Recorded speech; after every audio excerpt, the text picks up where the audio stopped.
Halo, selamat pagi. Kita lanjut ya pembelajaran kita setelah tadi belajar matematika. Mudah-mudahan kamu sudah menyelesaikan tugas matematikamu. Kita lanjutkan pembelajaran hari ini di tematik. Di tema 4 berbagai pekerjaan, subtema 2 pekerjaan di sekitarku, pembelajaran 2. Materi yang akan kita pelajari PPKN dan SBDP. Tujuan pembelajarannya sebagai berikut. Nah, pekerjaan apa yang paling baik menurutmu? Bagaimana sikap kita dengan pekerjaan yang berbeda-beda? Kita lihat, ayo kita baca teks berikut. Pak Made adalah seorang pelukis. Lukisannya banyak dijual di galeri. Pak Made sering mendapat pesanan untuk melukis wajah atau bentuk-bentuk lain. Nah, berbeda dengan Pak Made, Pak Tony adalah penjahit. Pak Tony menerima pesanan orang-orang yang ingin membuat baju. Meskipun berbeda pekerjaan, mereka berteman baik. Tidak pernah terpikir oleh Pak Made bahwa pekerjaan lebih baik dari pekerjaan Pak Tony. Begitu pula sebaliknya. Nah, sebaiknya ketika kita melakukan pekerjaan, kita tidak boleh membanding-bandingkan karena semua pekerjaan tersebut menghasilkan pekerjaan yang berbeda dan tentunya manfaatnya juga berbeda. Baik, pekerjaan setiap orang berbeda. Jangan pernah merasa bahwa pekerjaan kita lebih baik dari pekerjaan orang lain. Setiap pekerjaan sama, yang penting memberi manfaat bagi orang lain. Hal ini sesuai dengan makna sila Pancasila. Ayo kita pelajari lebih lanjut. Ya, sesuai dengan sila kedua, kemanusiaan yang adil dan beradab. Boleh kamu lihat gambar lambang sila kedua, rantai. Rantai yang kamu lihat ada yang berbentuk lingkaran, ada yang berbentuk persegi. Mata rantai yang berbentuk segi empat melambangkan laki-laki. Mata rantai yang berbentuk lingkaran melambangkan perempuan. Mata rantai yang saling berkaitan melambangkan hubungan manusia dengan yang lainnya, yang perlu bersatu dan saling membantu sehingga menjadi kuat seperti rantai.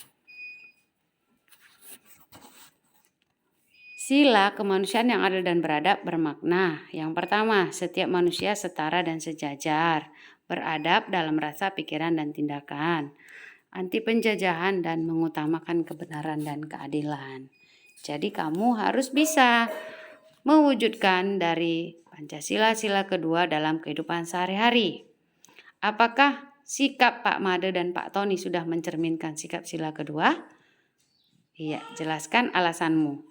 Ya, mereka saling bertanggung jawab atas tugasnya masing-masing dan mereka tidak menganggap pekerjaan orang lain tidak lebih baik dari pekerjaannya. Mereka saling menghargai. Jadi, sesuai dengan sila Pancasila yang kedua.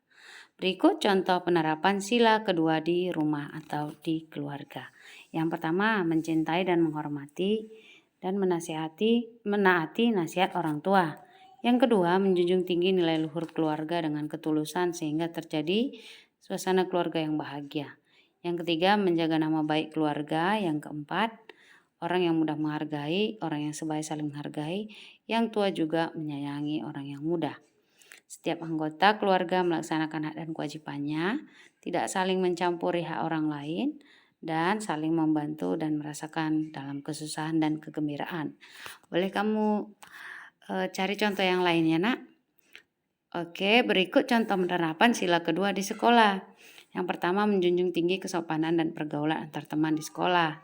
Yang kedua, melaksanakan program sekolah yang berkaitan dengan usaha kemanusiaan. Ya, boleh itu misalnya menolong teman yang sedang kesusahan, misalnya rumahnya kebakaran, kita mengumpulkan sumbangan, atau yang berduka meninggal ya. Kemudian menegur teman yang mencontek, tidak melaksanakan tugas piket, dan melaporkan teman yang bolos.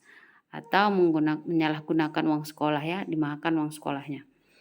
Kemudian yang keempat, membantu teman yang sedang mengalami musibah. Yang kelima, tidak merendahkan dan menyakiti perasaan orang lain, tidak mengejek ya. Dan yang terakhir, mengembangkan sikap tenang rasa. Boleh kamu buat contoh-contoh lain. Kemudian berikut contoh penerapan sila kedua di masyarakat. Yang pertama, membantu korban bencana alam yang ada di sekitarmu. Kedua, memberi sedekah kepada fakir miskin. Tiga, tidak menyakiti atau memfitnah orang lain atau tidak mengejek. Lalu yang keempat, meminta izin bila meminjam barang orang lain. Yang kelima, berlaku sopan kepada orang lain. Yang keenam, menjadi donor darah, membantu ya mendonorkan darah. Dan yang terakhir, mengumpulkan dana bela sungkawa jika ada teman yang berduka. Iya. Kita baca teks berikut. Dayu tidak mau sekolah. Dayu adalah temanku. Dia anak yang ramah. Meskipun lama tinggal di Jakarta, logat bahasa Dayu masih sangat kental dengan logat Bali. Hal itu membuat Dadu sering menertawakan Dayu. Dadu sering mengejek Dayu. Hal itu membuat Dayu sedih. Ia tidak percaya diri untuk bicara di depan kelas. Ia takut ditertawakan Dadu. Hari ini Dayu tidak masuk sekolah karena malu. Wah, bagaimana itu kira-kira? Ada enggak anak mem yang seperti itu? Ya, kita jawab pertanyaannya berikut ya. Apa yang dilakukan Dadu terhadap Dayu? Iya, yang dilakukan Dadu adalah mengejek Dayu dan menertawakan logat Bali Dayu. Bagaimana perasaan Dayu terhadap sikap Dadu? Perasaan Dayu terhadap sikap Dadu adalah Dayu merasa sedih karena diejek dan ditertawakan Dadu. Setujukah kamu dengan yang dilakukan Dadu? Saya tidak setuju, Kak, karena kita tidak boleh mengejek dan menertawakan teman lain. Ya, itu bertentangan dengan sila kedua ya nak. Apakah sikap Dadu sesuai dengan sila kedua? Mengejek orang lain artinya menganggap diri lebih baik, menganggap diri dan menganggap orang lain lebih buruk. Hal itu bertentangan dengan sila kedua, bahwa setiap orang sama. Ejekan Dadu tidak beradab, itu menyakiti perasaan Dayu. Jadi tidak sesuai. Mengejek orang lain artinya menganggap diri kita lebih baik daripada orang lain. Jadi Pancasila itu di sila kedua mengajarkan bahwa setiap orang setara. Jadi itu tidak sesuai dengan sila yang kedua. Oke, sebagai seorang pelukis, Pak Made ini memiliki keterampilan melukis yang sangat bagus. Ia juga mempunyai ide kreatif sehingga lukisannya sangat indah dan unik. Coba kamu gambarkan salah satu sikap yang menunjukkan sila kedua. Nih contohnya, berbagi dengan teman, ya menyeberangkan nenek yang ingin menyeberang, menghormati orang tua ya, lalu membantu teman yang jatuh. Boleh kamu gambarkan gambar-gambar lain yang sesuai contoh-contoh tadi ya nak. Oke.